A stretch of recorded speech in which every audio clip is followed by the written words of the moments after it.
Southwest Vermont Supervisory Union from Policy Drafting Committee. It is November 1. We have the majority of board members and participants here tonight. What I'll plan on doing, we're operating in live and by Zoom. I'll go over the agenda for the night and then get everybody's agreement. On the agenda for tonight, we have public comment, minutes from May 24. We have SVSU/BVSU discussion. For number 3, we got number 4, 5010, Title I Parent Environment Compact Review. And then we have 5, the new education special ed policy, which we needed to discuss and give a number and so forth. And then we have number 6 on the agenda was policy number 5030, 6230, A and B, tracking sheet. And then we had some others for future consideration. I've already had a request to move in item number 3, move in 6 and 7. Did I get the numbers right?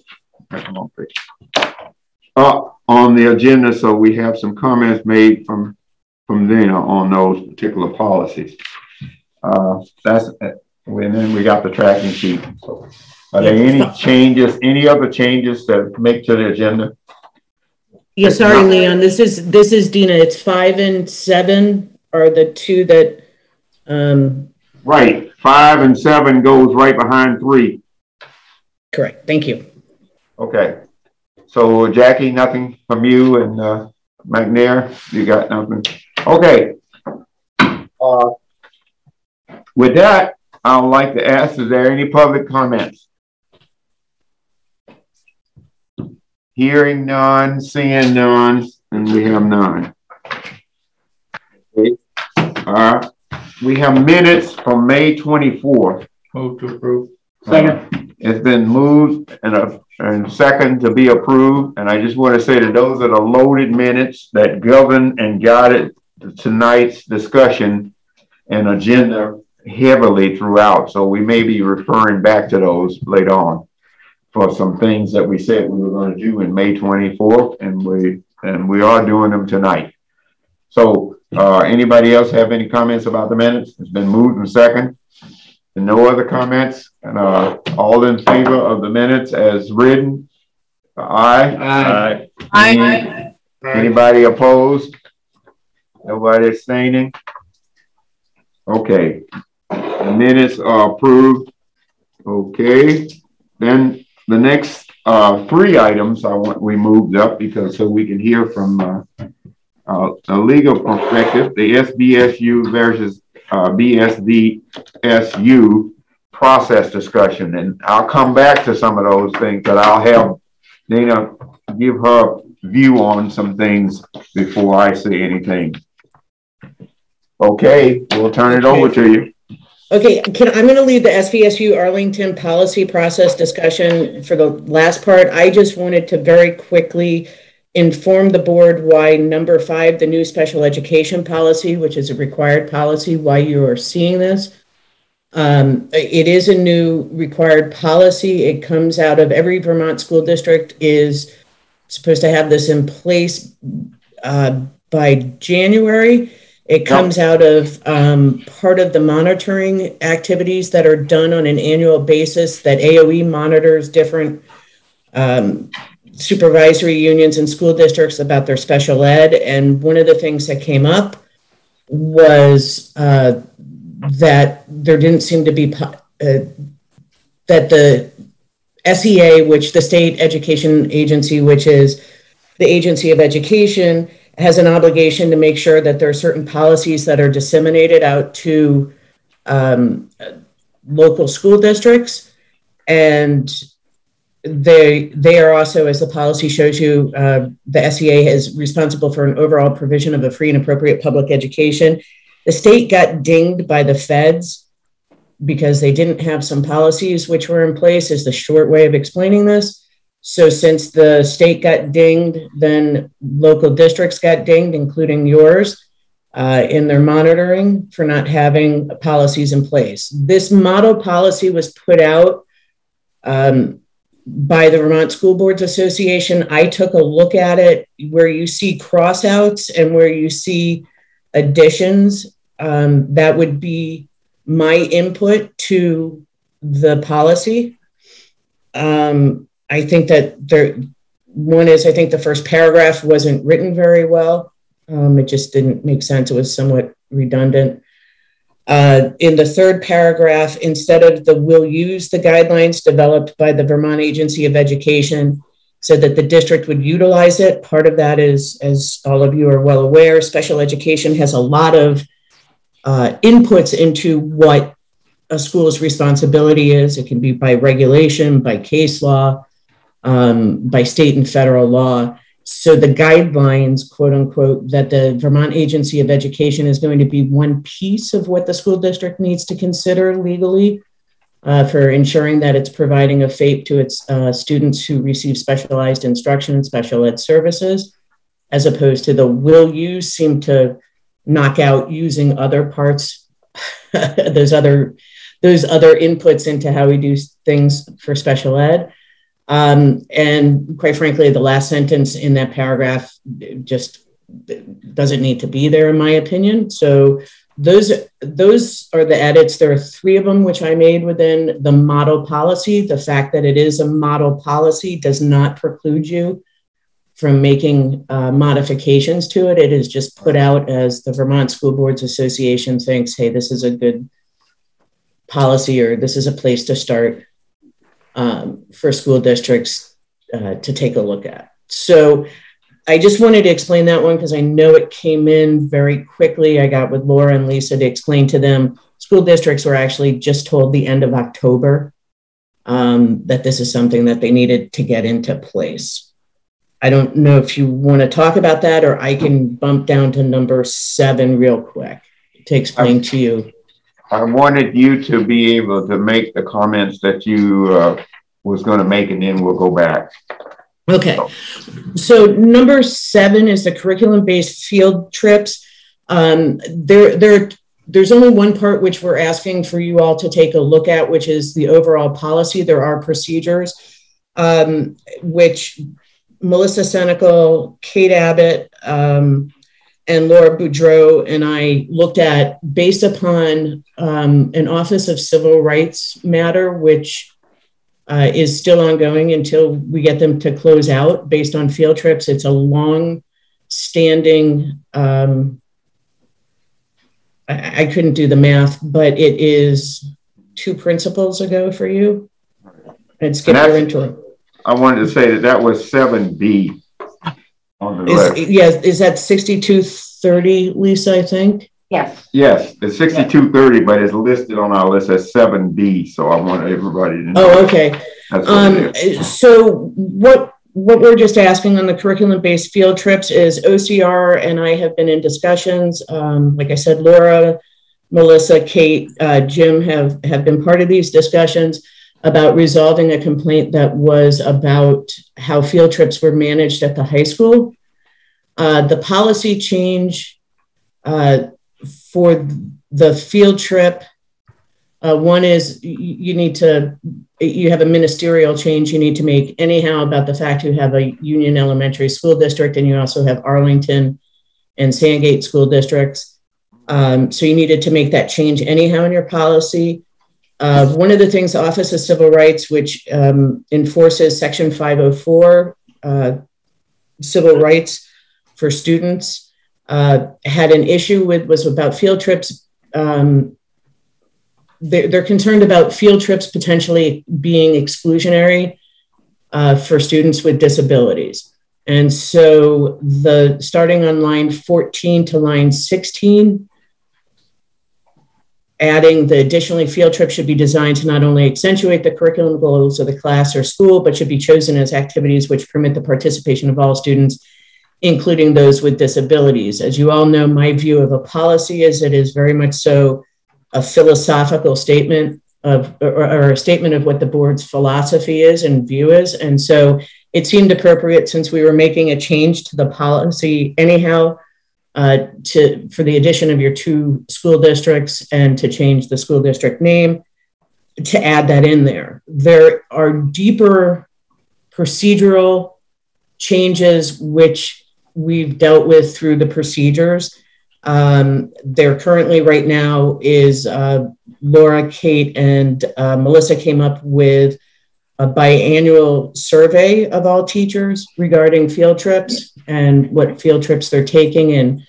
And it has some questions that also are focusing on whether or not students with disabilities are included within those field trips. So most of the changes, as I said, are done on the procedural side to address OCR's concerns about the original complaint was that a student with disabilities was denied the ability to go out on a high school level field trip. And Jackie has a question. Yes, well, actually, it's just a wording where you have which permit the, which permit, it's line 15, and at the end of line 15, which permit the participation. Instead of that, I would like to suggest that it would be that include.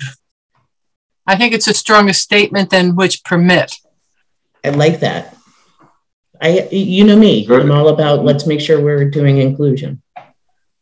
So I like that change. Okay. I don't know how I don't know how the committee feels about it, but I'm perfectly fine with it, Jackie. I hear it, and we'll take that comment. Oh, and Jackie, we'll take that comment. I don't have any objections to that. Okay. Yes, and on line purpose of this policy is to provide the accountability of time and equitable distribution of funds and resources. I think we need another statement about and the inclusions of all students. Lisa, can you scroll down a little bit? She's talking about line 18. Down below that purpose, right? That was a line. Yep, that's 18. Yep.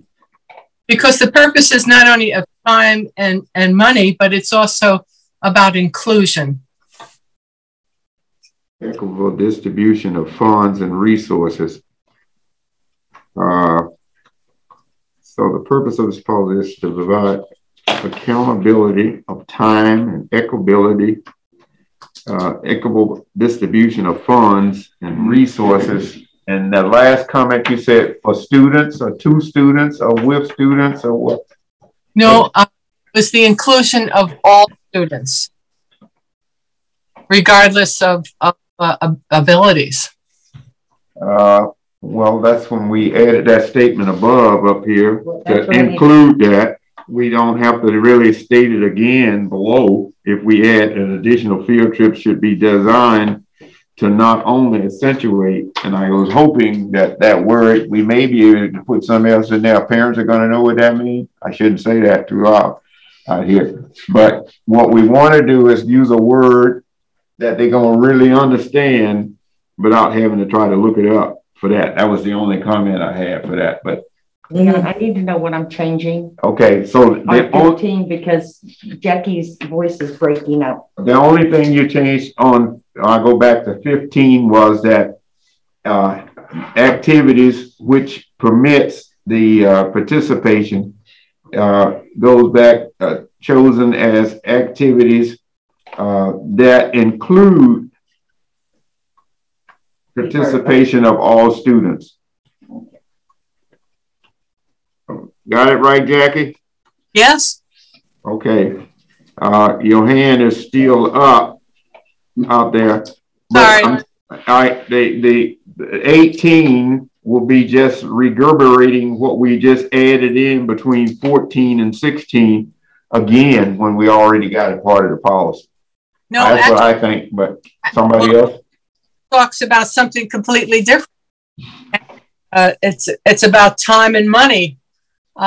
So I think it needs to be rewritten that the purpose of this policy is to provide inclusion of students, accountability of time, and equitable distribution of funds and resources.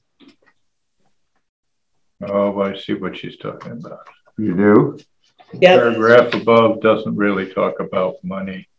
That's right. So, Leon, as I'm understanding it, she's talking about making lines 18 and 19 read like a list.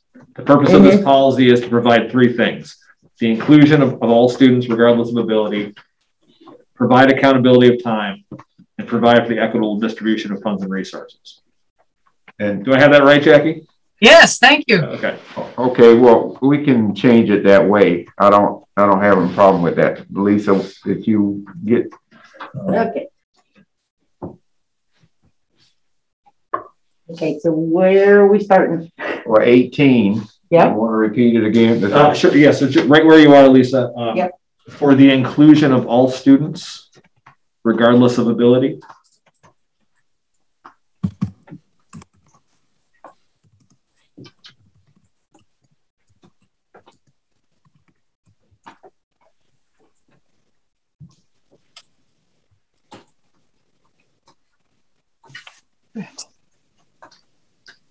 Comma, accountability of time, comma, and the equitable distribution of funds. Da, da, da, da. How does that read to you, Jackie? Yes, good. Good. Okay, I can live with that one. That's a good. Leon, in terms of, I'm sorry to interrupt. No, go ahead. In terms of your looking for a synonym for accentuate in line 14, maybe just support. Well, I just wanted to make sure that that legal term accentuate didn't have to be there. Support was a word that just came up here. Any objections to changing that to support? The curriculum goals of the class or school, I think that's fine, and I think you're pointing out that to put it in the most easily accessible language is an appropriate point. That's my view. Okay, thank you. I mean, that's the purpose of policy, right? You want people to be able to access it and understand it. So Right. So that was the policy. So on 14, Lisa, instead of not only accentuate, it should be not only support the curriculum goals of the class or school. Right. Okay. Which, that's a twofold thing, right? I looked at this with an eye towards the inclusion of students with disabilities. Your curriculum director, your assistant superintendent not only had that eye, but also the eye of making sure that field trips should be tied into curriculum. They should be part and parcel of that. I just wanted to say one comment while I'm here. It took me a long time to get over this policy with Lisa's dad on a field trip, because we made the modifications to include educational types of things on the field trip, and at the high school when we went to Hawaii back in 19 something or whatever. And I read this policy and I said, you don't have anything in here for the students in terms of rights. So we put in that they need to write a journal. They need to do all these kind of things. And that wasn't a good trip for me because the kids didn't like it. So I just have to be careful right here again. I don't want to be in it again. All right. So is there anything else with the policy piece? The other part is the administrative regs and all those things out there, which I read through, and then it had stuff about the provisions in there for the statement that we added between 14 and 18 and 19. So on the page 5, 4 through 22, which was okay.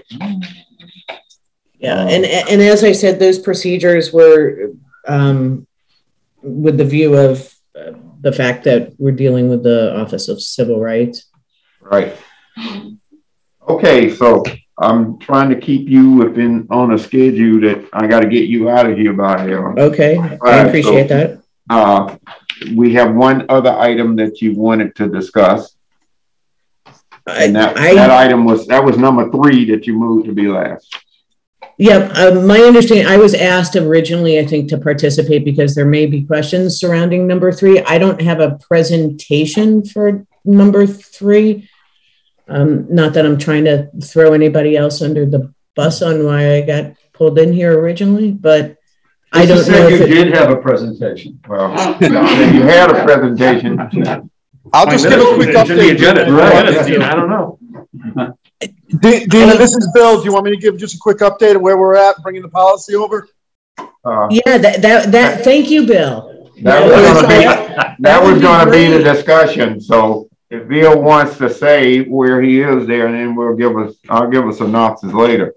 Okay. Well, this summer, Nicole, myself, and 2 principals, we did a little committee, and we reviewed all the required policies by the VSBA. And then we adopted them at our September meeting. So we have all the required policies, and we just actually set another committee of myself, Nicole, and the principals, and we're going through the policies to consider and recommend. I think the other ones are kind of recommended policies, and we're going to do that work next. And hey, Bill, could you turn off your mic and then turn it back on again? We're having a little trouble hearing you. Mute and then try it again. How's this? Okay, there you go. There you go. Yep. Okay, I'm not sure where I left off, but it looks like, so we've got the required policies done. There was absolutely no changes. The board was, I don't know if they could make any changes anyways, but they accepted them all at the SVSU as written. And then we're going through the recommended policies and policies considered next, and hopefully maybe have those done in the next month or 2. I think the question was centered around, Bill. The fact is, what actions that Arlington and Sandgate needed to take with the policies, besides reviewing and accepting, you saying, in any particular changes.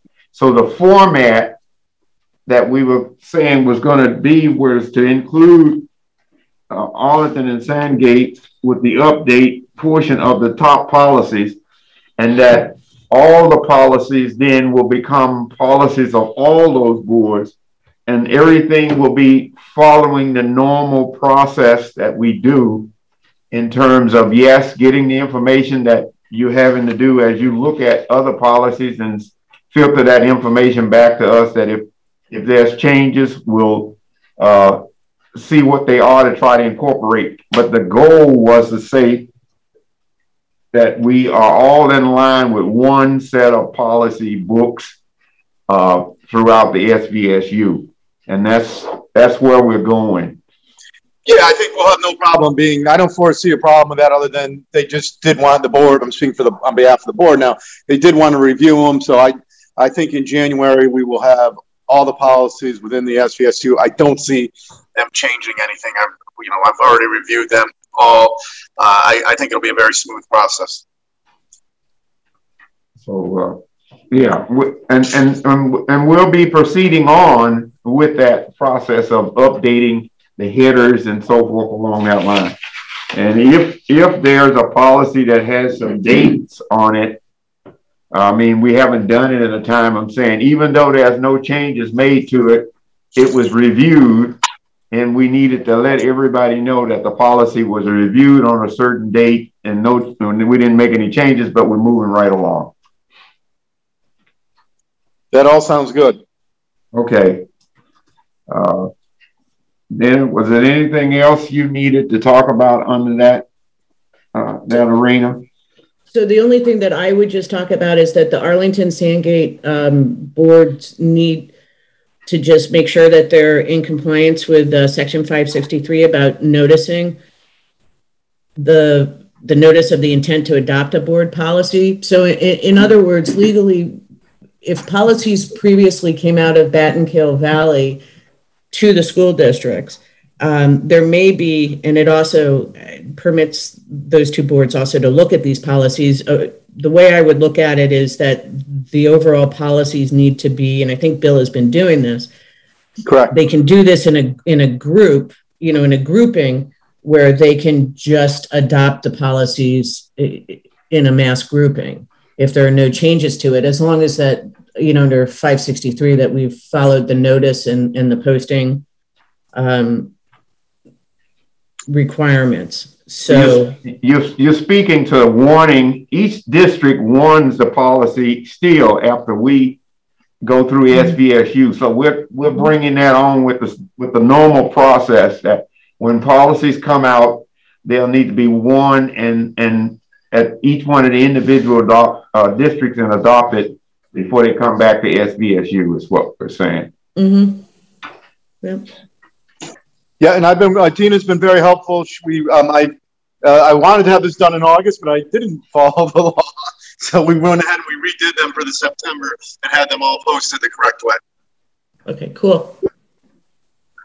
Leon. Okay. Before we cut Dina loose, there's just a question I would like to ask. Yes, go ahead. We have a question for you. So Dina, it's Chris Murphy. Looking at the special education policy, you know, with my social worker hat on, I'm wondering if the phrase "the least restrictive environment" is that no longer a factor in statute, or is that just ensconced somewhere else?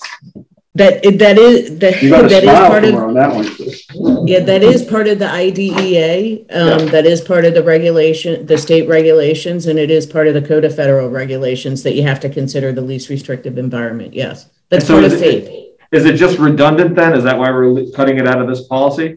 Yes. Okay. All right. Thank you. Okay. Nice. It seemed to me that there was multiple places of redundancy, right? And I just wanted to get rid of at least one of them. It's funny that there was more than one place of redundancy. I know, isn't that? I said multiple, meaning there were technically potentially three. Three places were the same thing. Yeah, that's a great question, Chris. And you know, I'm not trying to, you know, curtail what our obligation is. I'm very sensitive as the attorney who handles your special education matters as well. That providing a FAPE for students, a free and appropriate public education to students, is a very deep commitment and obligation that the school districts all have. I'm not trying to undercut that at all. I just didn't like the fact, quite frankly, in the last paragraph where AOE is like, our manual, you know, our non-regulatory guidance is what you're going to use to make these decisions. We have an obligation to look at the totality. And quite frankly, and I will say it to be quoted, unfortunately, you know, sometimes the SEA doesn't put out appropriate regulations or guidelines, non-regulatory guidance. We still have those, though, overarching obligations federally and from a state level. Thank you, Dina. Yep. Okay. You gave me extra 5 minutes because you were late for 5. I appreciate it. Leon, whatever I can do. I don't know if there's any value for me staying for any of the other ones you're going to look at. I know we've talked about the conflict of interest hiring one before, but obviously, if you're going to let me go now, I appreciate that. If there are any questions, by all means, if you want to funnel them through Laura to me, that's great. I appreciate you coming in and lending a hand. I think that's all right now. All right. So we'll go back. Okay. Thank you very much. You all have a great night. Thank you, Dina. Okay. So we'll go back now and try to just make a smooth flow through of all the things that on the list to make sure that everybody's in a full agreement for understanding what it is that needs to happen. Since we jumped around a little bit. Leon, I have a question on the field trip fund. We're going to come to that. I was just saying. Okay, go ahead. I was going to go back and I'm going to follow the process now. That what I wanted to do is go back to the actual number 3, the SVSU SVSU policy process discussion. And we had some of the discussion there, what I mentioned earlier. The basic thing that we wanted to have and make sure everybody understands that now the header for all of the policies is to include, and I saw Lisa had included one or two of them in here, is to include Arlington and Sandgate in the header part of all of the policies now. There shouldn't be no hesitation for doing that at any point in time. The process, and I mentioned earlier that what's going to happen, just like everything comes out a committee and go to SVSU and then go to all the member districts, and they should all go through the warning and the adoption process with comments flowing around, and they can go fast or they can go, it's whatever we want to make. I mean, as quick as we can, but that's the process. And I wanted to make sure that that was clear, is that that was what I wanted to discuss under that section, in which Bill said that they already made some adoptions of a bunch of policy, all of the required policies, but all the other policies that come through, we're going to go through the same process. And now, any other, did I get all the things we need to have discussed under that topic? Okay, that was the main thing for that. If not, anything else, we'll move right on. So that was number 3. Number 4 on here is policy 510, which we had Title I Parents Environment Compact, and Laura was going to do a review of that, so we'll keep us out of trouble. That's correct. That's the goal. So we are now required annually to make sure that this is brought up at a policy drafting committee meeting. And what happens prior to that is exactly what we outlined last year, and then also was outlined in the administrative regulations. And so I have a little summary for you. We held 10 parent Title I meetings between September 1st and October 15th of this year. Each was held remotely. Each school principal accessed 2 forms of communication to advertise. All meetings were attended by building administration and representation from our district leadership team, either the superintendent, myself, or the director of curriculum instruction and assessment. We met with a total of 31 parents, guardians, and we had some students. We also had some pets and other critters that came to the meetings. All members of the families. We did. We did, yes. Each agenda included items that highlighted the school family compact, which is part of the policy that we developed last year. There was a brief data review from our director of curriculum instruction and assessment. We reviewed the parent rights. Each principal shared their school level goals, and then the remainder of the meetings were open to discussion, to answer questions and solicit feedback, and to brainstorm ideas. The meeting ended with an opportunity where I said, we have SVSU Policy 5010, which is a parent engagement policy, and we'd love your feedback that I can take back to the policy drafting board for suggestions. And we shared that as well. And there was no feedback around the policy.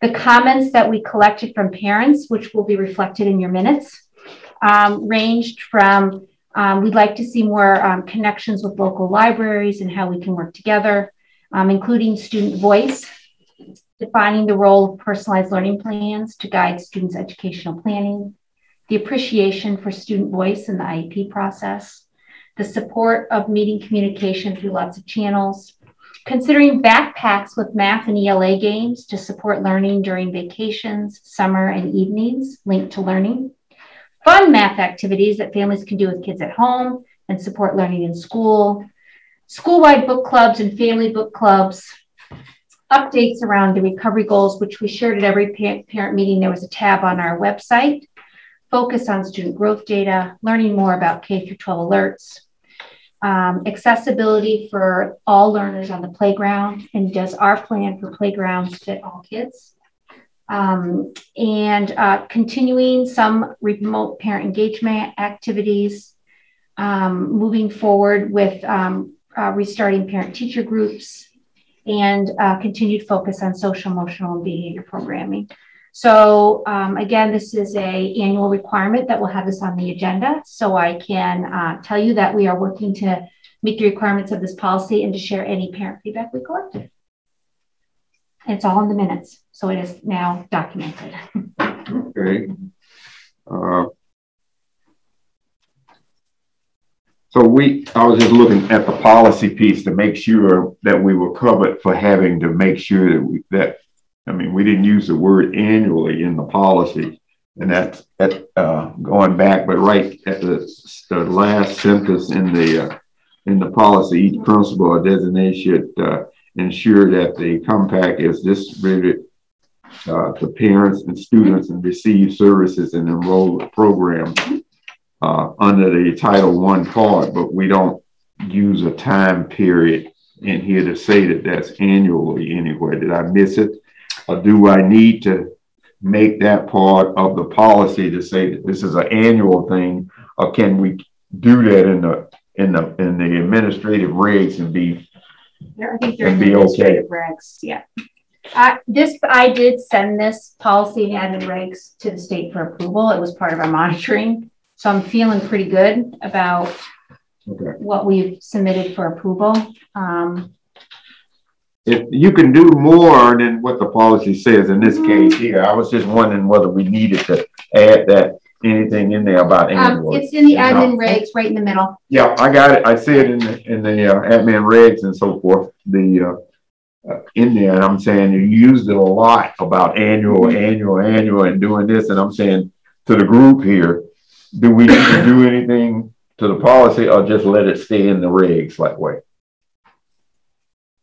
Let it stay in the regs. So let it stay in the regs. Okay. I would, but that's just my opinion. Well, that's a good I like that as well. Same thing. So we won't be trying to make any changes to the policy. The regs will be where it would indicate the frequency in which these things are done. And, for now. Okay, Jackie, too?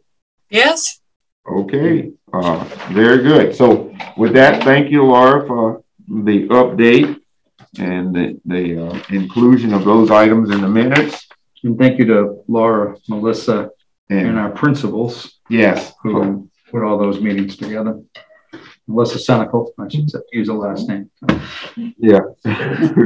So we got, hopefully they'll watch the tape, and so we'll thank you. The next item on here was the special ed policy, and we spent quite a bit of time on that already. And I just wanted to make sure formally, is there anything else we need to change? We need a number for that. And we were talking about where to put that thing there. Do we want to discuss that here? Or do you want to, Lisa, find a place to put it? This is the in the education piece. Is this a 5? Well, those are all student policies. I'm just wondering if this belongs someplace else. Is it a curriculum instruction thing? Yeah, that's what I'm saying under in the instructional part for like the curriculum piece. Yes. In that area. Is that what you was about to say, Jackie? Yes. Okay. So, I mean, we won't actually pick the number here, but we'll say it needs to be in the 1,000 series or something, Lisa. Is that what you're thinking? Well, I guess like curriculum, instruction, and assessment. Farther down the list. Yeah, it's 6,000. Oh, it's 6,000. Yeah. Okay, 6,000. So 6,000 something. Yes, 6,000. Okay. Okay. All right. Well, that'll take care of that with all the modifications that we were making already out there.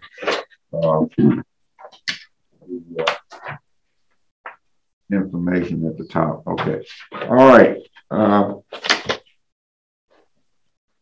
And I noticed down at the bottom, you didn't put down that you was going to be sending it to any of those members to be warned that all is in a sand gate. Is there any? So they will go, it will go to them. Yeah, for whatever they meet next. Mm-hmm. Okay. And all right. So let's move on down. If that's okay, that will be going to SVSU at its next meeting. Is that correct? Whoever is there, because we actually changed policy 1000. Yeah. Let's see here. We did. Policy 1000 was going out, went out.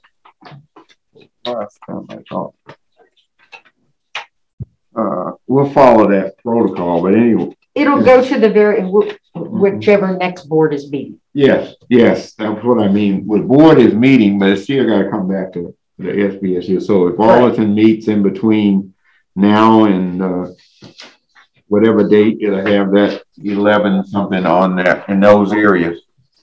And then when it comes back, it was like we met 6/24/21 for SVSU, and now we're going on down the line. And once it goes through, we'll bring it back for adoption with any other comments. Mm-hmm.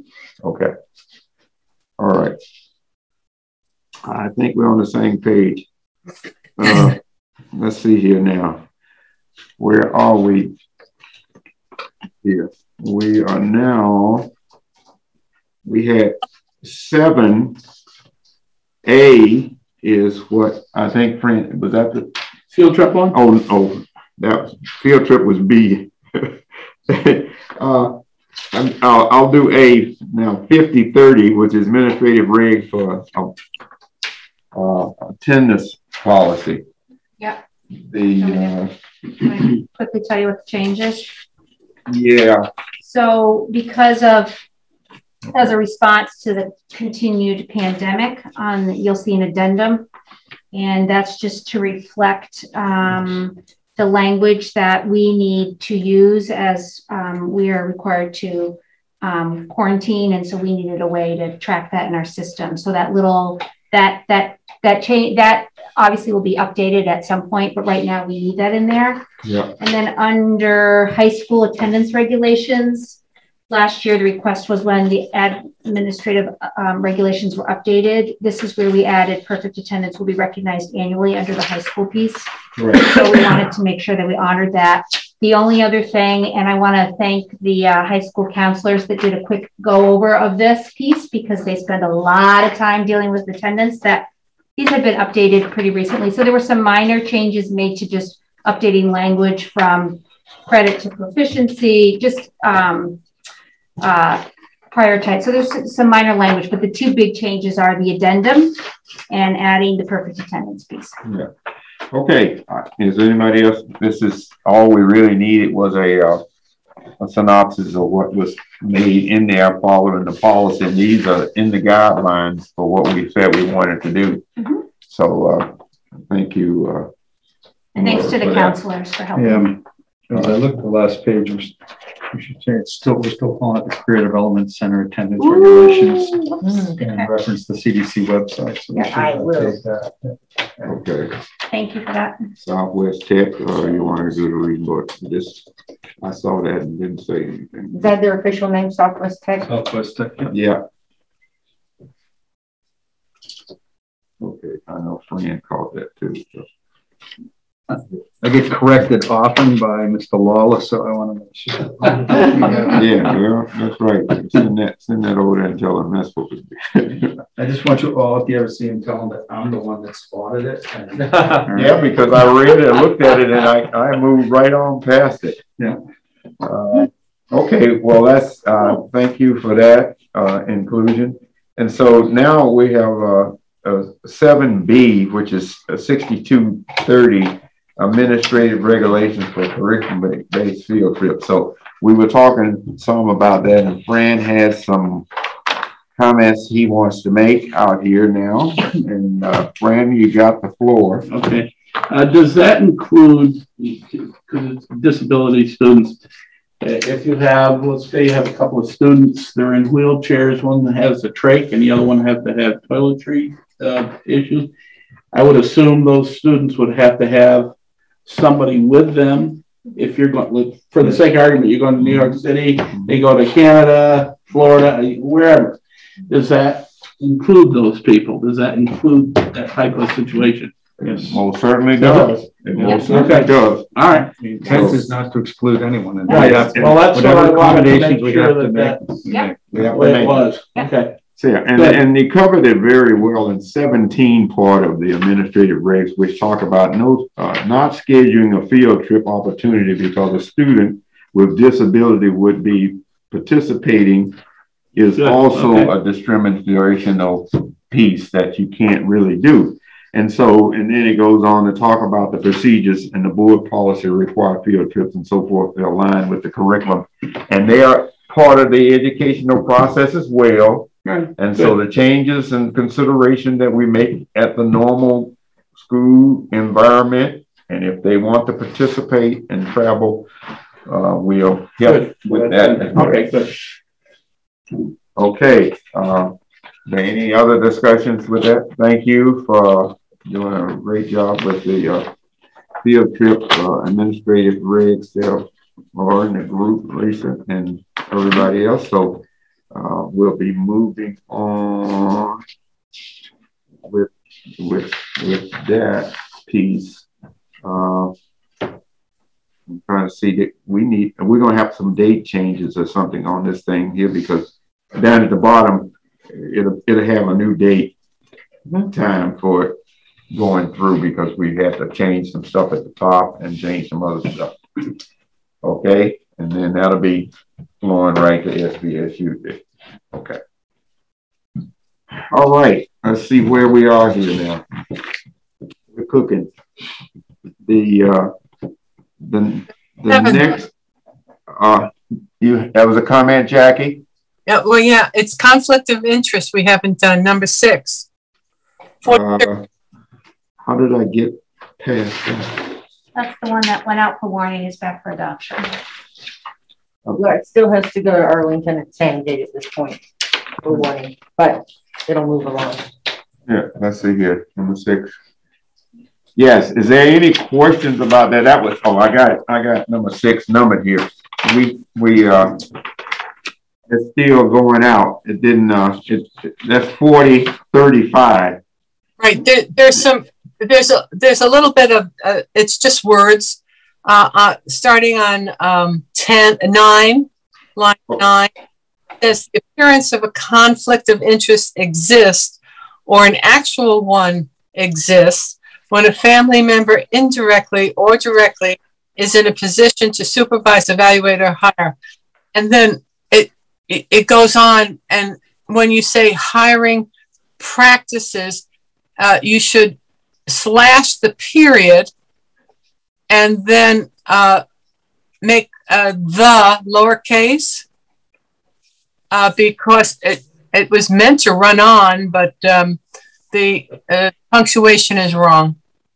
Okay, so we want to promote and effective and the principal hiring practices. You want to change that and have the 2 sentences together. The board does not. Well, you can't. It says to promote effective and principal hiring practices. That's not a sentence. Right. Yeah. Okay. So in order to have a sentence, you have to cross out the period, or take away the period, and make the board the T in the lowercase. Yeah, and that's what I was saying. I guess I was. Yeah. Okay. Yes. Very good. Yeah. On line 9, I think it's kind of redundant to say or an actual one.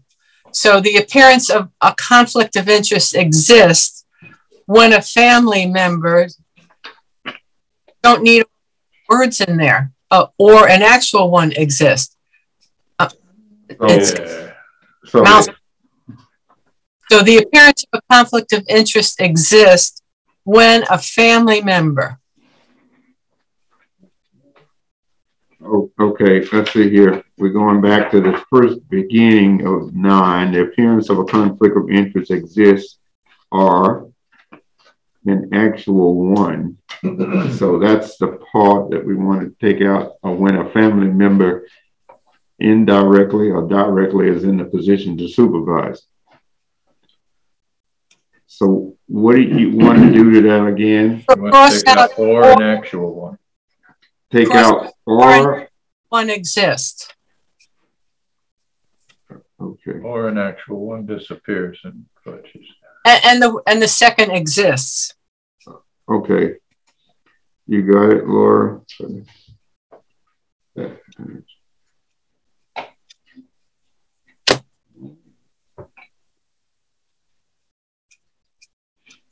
Yeah. So how does it look now? Let's see. Is that the way you want it, Jackie? Well, I can't see it. It's on my phone. Oh, it's on your phone. No, that'll check. That's right. Chris says it's what you were saying. I was looking down here. So Lisa's made the change there. Thank you. Okay. All right. Thank you. So all the rest of that language is what we wanted to have as a result. And I said, like a part of the minutes that was discussed, I mean, in the minute package, like Arlington and Sandgate have mentioned that they are very small and it's a problem. And so these changes were made to make sure that we didn't shut the district down or handicap, incapacitate the principal or superintendent's office any kind of way along that line, but to make every effort to make things work within the environment that we have. As the way the wording was changed, why it was changed that way. So to come back, if an alternate supervision is not feasible, then we made sure that it can come to the board and say, look, it's in the open. We know this is what we got going on, and we got to have this because functionally, we just don't have any other choice right now. So that's why that part is in there. And so you need to let other board members, when you have it at your own meeting, know why is it that this has changed that way. Okay. We're doing. All right. Let's see here. What else is that I missed? Where did I go? The next thing I thought is the tracking sheet. That's on here. The tracking sheet, and I had a copy of that. I don't know what happened to my sheet. I wanted to make sure that it was, and I printed it out. It's gotten everything on it now in terms of Arlington and Sandgate, so that we'll know where things are with that. Is what my question was, and I had it down and I couldn't remember, and I couldn't find my sheet to look back at it. Hold on, I'm going to share it. Okay, she's going to share it. Oh.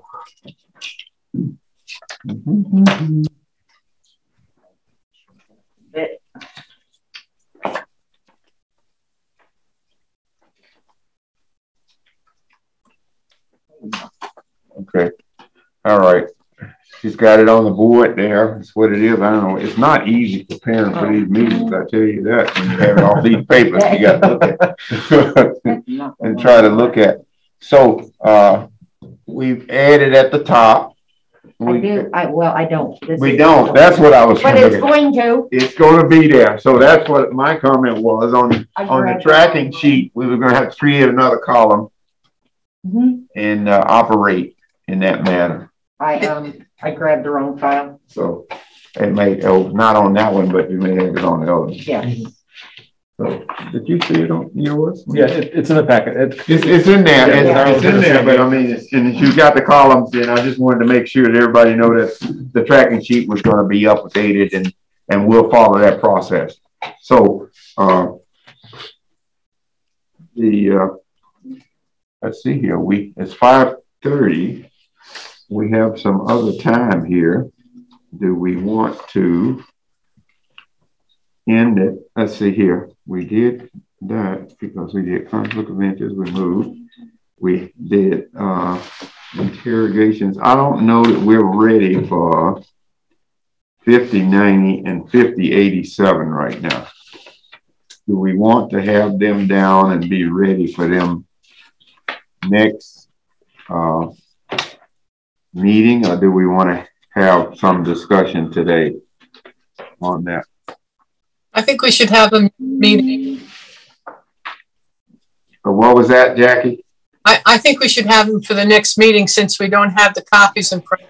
Right. Right. And so that we'll set the agenda for the next meeting to start out with interrogation and search of students by law enforcement. And that's a good one right now to be talking about. And the reason it's in the news is because of the pandemic and the presence of law enforcement within the school grounds and their obligations and oath to law enforcement versus an educational environment. We wanted to try to do everything we can to operate and give students the opportunity to learn in an environment and make mistakes without subject to the punitive law that when they get out of school or when they reach a particular age. So that's what we're going to try to do and discuss in that policy, and what actions they need to be followed behind that is what we want to do. Leon, would it be possible to have a member of the police force there at that meeting?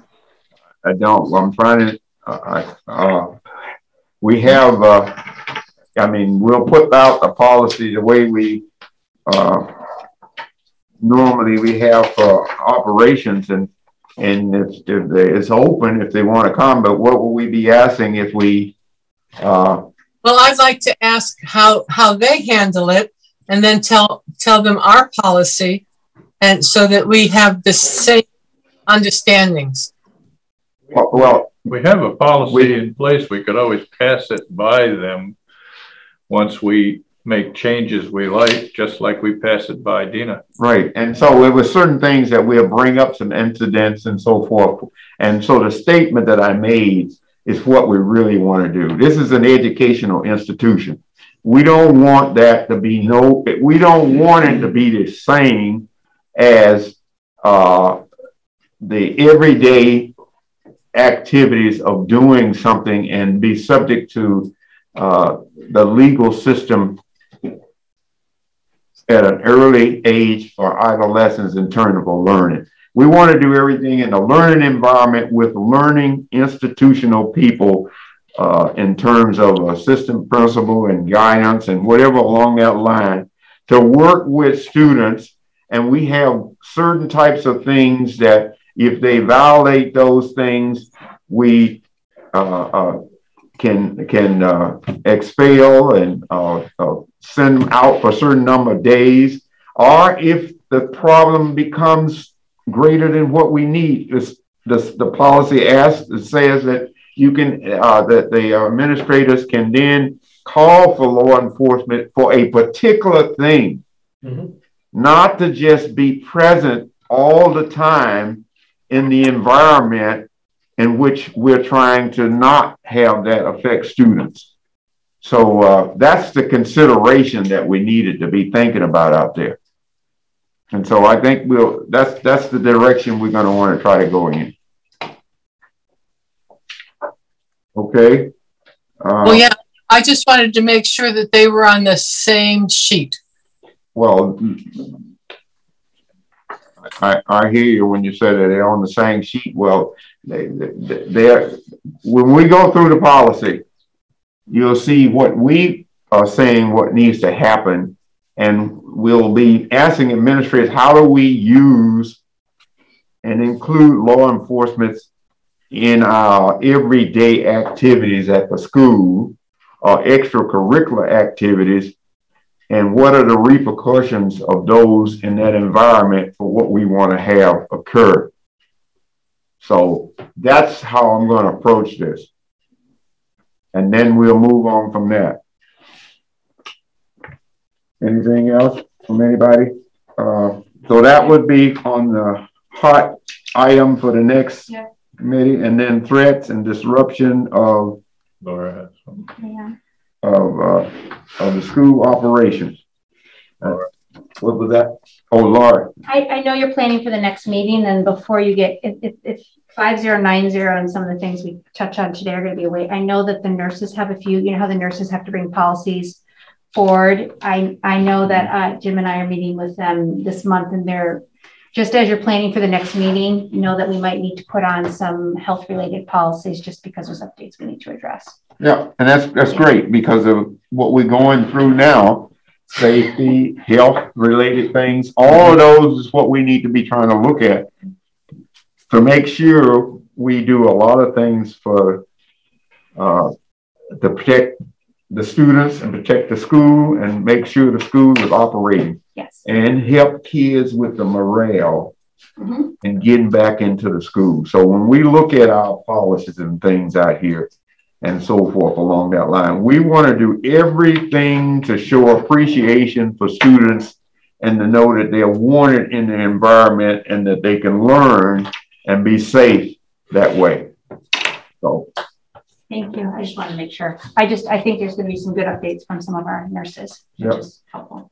Okay, so then the last thing, the other one that we had down, grade advancement, retention, promotion, and acceleration of students. I thought it was a task force at the high school that was looking at that. Now that's a district-wide policy, and we do want to address it. But I'm thinking we've got some that are bundled, and that might be its own topic. But yes, there's a larger. Okay, so it'll stay down as future consideration. And so we'll do those, have those two on, and then we'll look at some other health related policies for next month. Okay. And Lisa's put down at the bottom, December 6th is the next date, and that's the date that's going to be okay for everybody. That's the first Monday of the month. I should be in town. Yes, December 6th. 6th? Yes.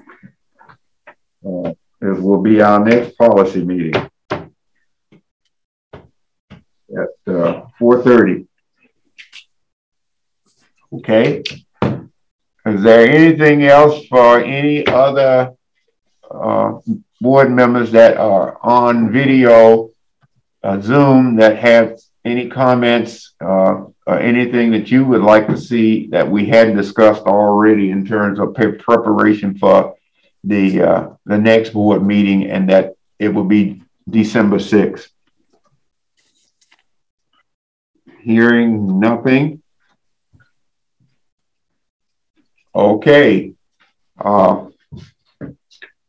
We've covered the tracking sheet. So with that, I don't have anything else. I'd like to have a motion for adjournment. It's been moved and by Fran and second by Dick that we adjourn. All in favor? Aye. Aye. Anybody abstaining? And noes? Okay. I'll see you on December 6th. And if you have anything in between, feel free to send a note. Thank you. Thanks, Dave. All right.